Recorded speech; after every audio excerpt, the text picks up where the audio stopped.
I'd like to talk a little bit about the idea of forgiveness and how it gets used and maybe misused in Buddhist contexts, but in lots of other contexts potentially. And I think probably most of you know that now 2 years ago, a number of nuns that I know approached me and asked me if I would help them to address their own experiences of abuse by a high-ranking Tibetan Buddhist teacher. Someone very close to the Dalai Lama, with situations of abuse that had been going on for 10 years. Sexual assault and abuse. And the women were all nuns. The ones that approached me, there could have been others. And one of the things that I observed in that experience was that there was an expectation or pressure that they felt from inside and also from outside that they should forgive. That a good nun and a good spiritual practitioner shouldn't have resentment. One of the things that came up again and again as we were searching for some sort of accountability or transparency, let alone the idea of justice, just accountability for what had happened, was a very great concern to reassure that they weren't seeking vengeance, they weren't angry, they didn't want to harm the teacher, they were just trying to ensure that other women, other nuns or other women were not placed in harm's way because this teacher continued to be sent out to teach with no limits on his access to nuns and women. And so it was this very complicated thing where the value of forgiveness ended up turning into something that actually made it harder for them to address the harmful situation that they had undergone and that was still ongoing.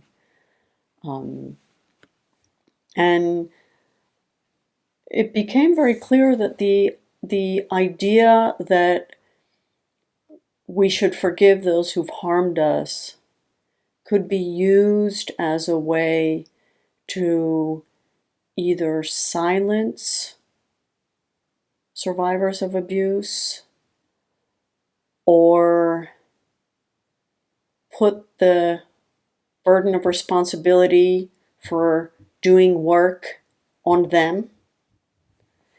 And at the same time, it really did work against making actual changes in the relationships of power and hierarchies and the dynamics that were going on, because instead of trying to really acknowledge, okay, this is a harmful situation, these were the conditions that brought it about, this is what we want to have happen, the focus was on letting it go and finding some place of peace through forgiveness, and also forgiveness as an act of generosity toward the person who'd harmed them. And these are not observations just from that situation. These are observations from that can be drawn from many different situations where harm has been done to someone, and the pressure or the value that's encouraged is to forgive. And this is something also that can be seen a lot in families where there have been some allegation of abuse, and if in those cases where the person making the allegation is actually believed, there can be a lot of pressure saying, just let it go. Now you've told everyone, it won't happen again. Just, just drop it, move on. And thinking about that, together with the fact that for people who have gone through experiences of grave harm, who've been vulnerable and who have been harmed in their moment of vulnerability, coming to a point of forgiveness can be profoundly empowering because it's something that we can do, that's within our control to do, and that gives us, in a certain sense, some kind of agency in a situation where we experienced ourselves as completely lacking it. And being able to work for change and justice and accountability from a place of forgiveness is extremely powerful.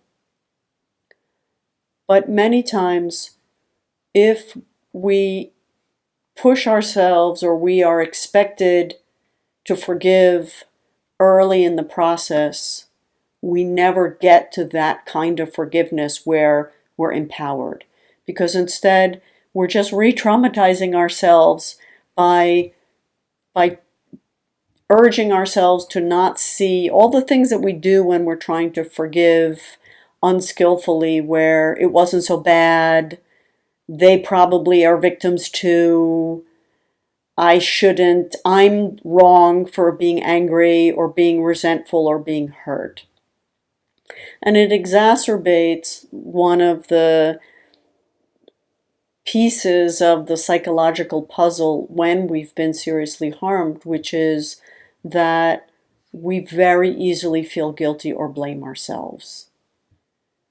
This is extremely common, especially when the abuse has been by someone in a position of power over us, where they are the good person, they're our protector, they're our caretaker, they're our spiritual teacher. So if this is happening to us, it must be our bad karma. It must be our doing something wrong, partly in order to preserve psychologically the relationship that we have, which is this person is our caretaker. We cannot psychically tell ourselves they're evil, because then we will be completely vulnerable. So all the gymnastics that we do can make this process of forgiveness, if we go into it from the beginning, extremely damaging. Because then we are the ones who are bad if we don't forgive. We're the ones whose fault it is if we have resentment. We're the ones who are not good practitioners if we feel hurt instead of being generous and being patient and being forgiving. And so there's this very complicated way in which a value that can be very empowering, if it's done in the right way at the right moment, can be profoundly harmful if it's not. And one of the things that I've been kind of trying to come to terms with personally is that we, as people practicing or inspired to practice teachings from Buddhism, we have received all of these incredibly beautiful philosophies and values and meditation techniques and practices that don't always get transmitted to us in a way that makes it easy for us to be helped by them. And I've been thinking that it's time to acknowledge that when we receive something from a 2.5 millennium old tradition, there's a kind of double-edged sword. And I remember when I first met the Dharma, when I first heard my first Buddhist teachings in Nepal being taught by a Swedish nun. One of the things that she said that really was important for me at the time was that this is not some, theory that was invented by someone last year, or something that has a decade of being put into practice. This is not something that someone has invented. This is a millennial old tradition that has been implemented and put into practice and proven generation after generation and transmitted because it was so valued and something that people thought was important to continue. And that kind of gave me a lot of confidence that, okay, this is not a cult. This is something that's like, been allowed to continue for a really long time. And, and it's survived a lot of different contexts. And so that really kind of gave me a lot of confidence. And then, studying sociology of religion and thinking historically and contextually, there's this other fact, which is that no human institution can survive over 2.5 millennium without making a lot of accommodations to the social structures that are transmitting it. And I think at the same time, we can probably acknowledge without too much controversy that world religions that have very long histories tend to be very conservative, and in the sense of you're not innovating. Anytime there is anything that's original or innovative, you're not innovating, you're just illuminating something that was already there, right? And there's in the Buddhist world, there is a tradition of commenting on existing texts, and a commentary can reinterpret previous sources and put something very new out there, but in the guise of, I'm just illuminating, I'm just shedding light on what was already there that we didn't see before. But it was always there. I'm not innovating. I'm just, helping you understand what the people millennia ago already said. So this kind of value, or this self-presentation that we can't change things because the things that were given to us were perfect. The Buddha was perfect. He gave us everything perfectly. And as if what we're doing is we're like there's a fire in the future and the water is coming from the past, and each generation is just trying to pass the bucket without losing any drops. And this is a metaphor that gets used, that the teachers are transferring all of their knowledge into the vessel, the perfect vessel of the students, and the student receives it without losing a single drop. And we know from the teachings of interdependence that it never ever works that way. Everything that is interacting also affects what it's interacting with. When you bring in an invasive species, that species may seem to have come from somewhere else and just be replicating itself, but it will affect its environment, and the environment will then push back, right?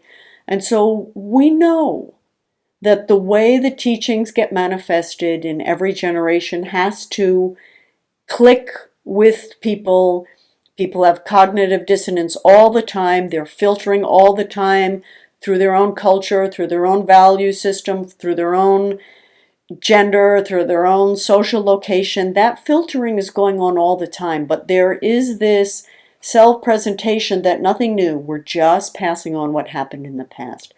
And the accompaniment to that, the social accompaniment to that is that you cannot challenge too much the forces that be in society, or they will not continue supporting your institutions won't be supported by society. They will not be able to be reproduced. And within Tibetan Buddhism, we have from the moment that Buddhism was brought into Tibet, it was brought by the emperors who thought it was a good religion for an empire to have. And so that's kind of a signal that they're not looking for Buddhism to be very revolutionary. They want it to be something that can help people and liberate people within a certain understanding that doesn't involve killing the king, for example, right? Or overturning the existing systems. And then from the 17th century on, the religious leaders and the political leaders were the same people, right? We had basically, the dominant sect took over the government, and so that dominant sect became the spiritual and political leaders of Tibet. And so obviously there is a kind of alignment between political power and religious hierarchy. I mean, like very literally. And so for us, I think this is not trivial, because what it means is that we have liberative ideas, liberative practices that are being transmitted to us by the people in power, practiced and studied mainly by people who have a certain kind of power. And when we look at many of the Buddhist teachings, what we don't hear is how they should be practiced differently based on where we are in whatever power schemes we are part of. And we're always part of some sort of hierarchies, and hierarchies are really complicated. It's not like we're just at the top and that's the end of it. Hierarchies, and power relationships and our personal identities are intersectional. In some contexts, we are at the top, and in other contexts or in other relationships, we're not. So for gender, men might have power, but for race, they might not have the same power. Or by economic class, they might not have the same power. Or by profession, they may be somewhere different. So,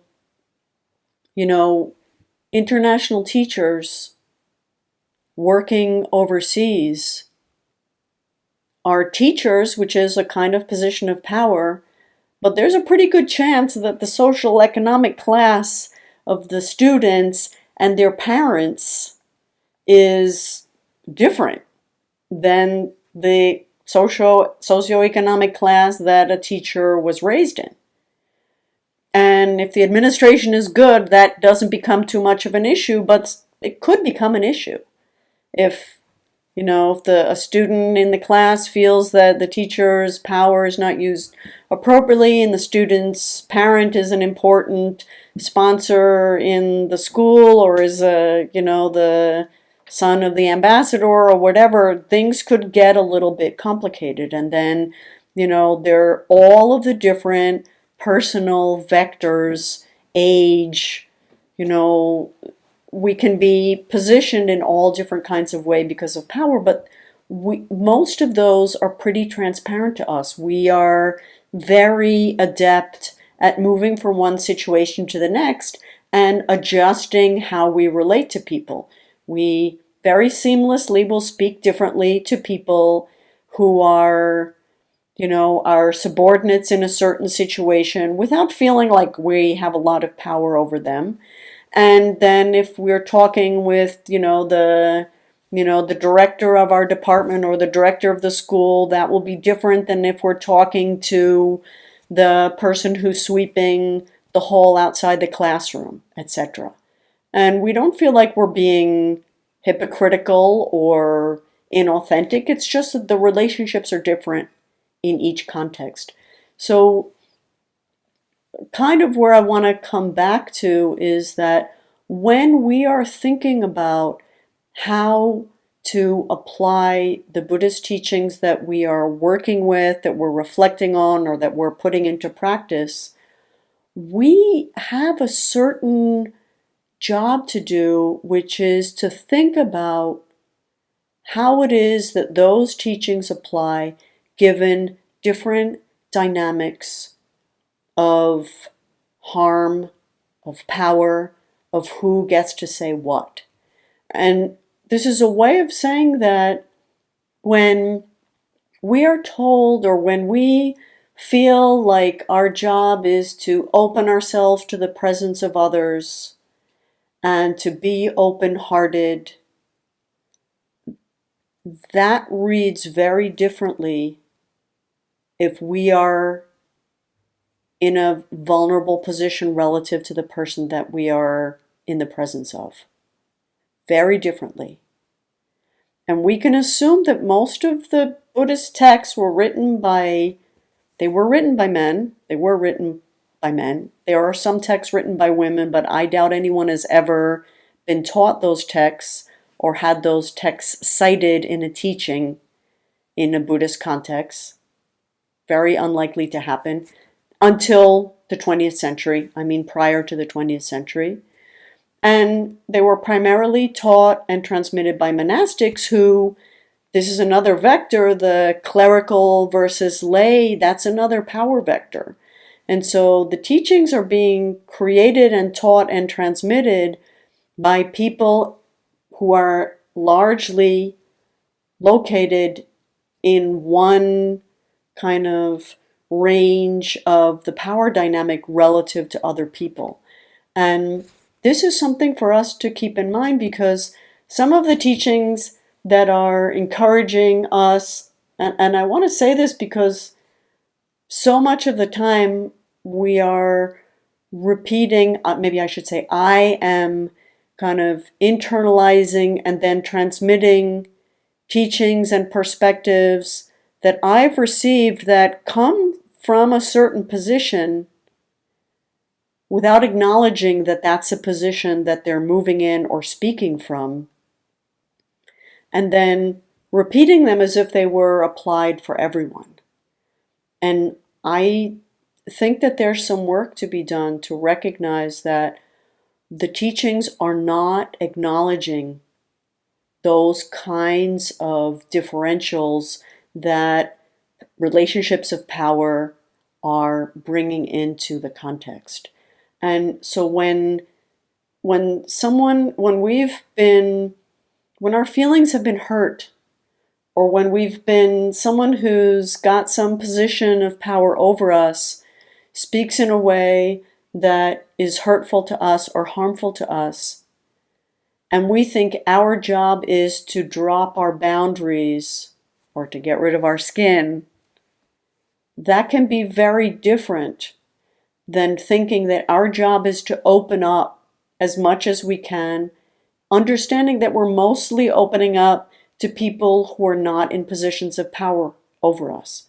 Why? Because these teachings have come from people who can pretty safely assume that, not entirely, not universally, because power is complicated, but they are in a certain privileged or shored up position within the network of relationships that we have, assuming, imagining teachings being transmitted for monks by monks until mid-20th century, right? So I kind of just want to put that in there mostly as my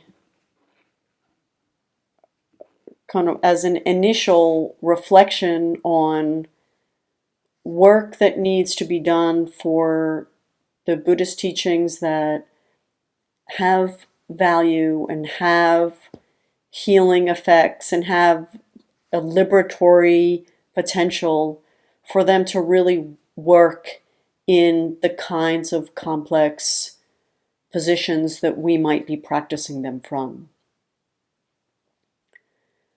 And